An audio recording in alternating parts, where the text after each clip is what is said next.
माँ से जहाँ है, माँ से बढ़कर कोई कहाँ है।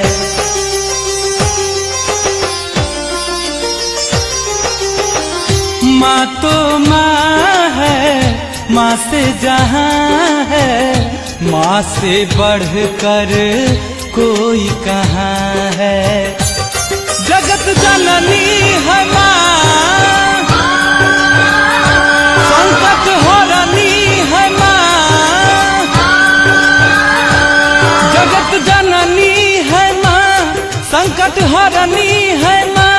मन के मंदिर में माँ को बसा लीजिए। माँ तो माँ है, माँ से जहाँ है, माँ से बढ़कर कोई कहाँ है।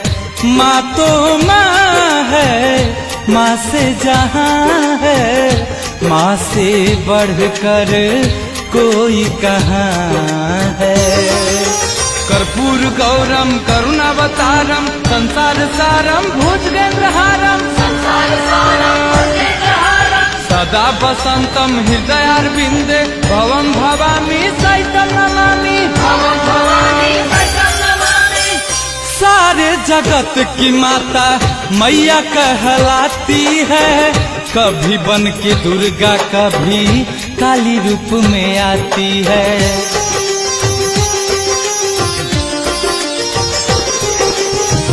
सारे जगत की माता मैया कहलाती है, कभी बन के दुर्गा कभी काली रूप में आती है। कर देवलोक नमन पूजे माँ के चरण,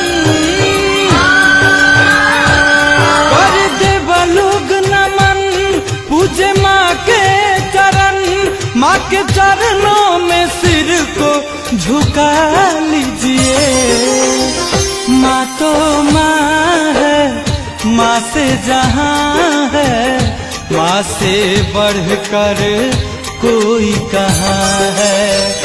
माँ तो माँ है, माँ से जहाँ है, माँ से बढ़कर कोई कहाँ है।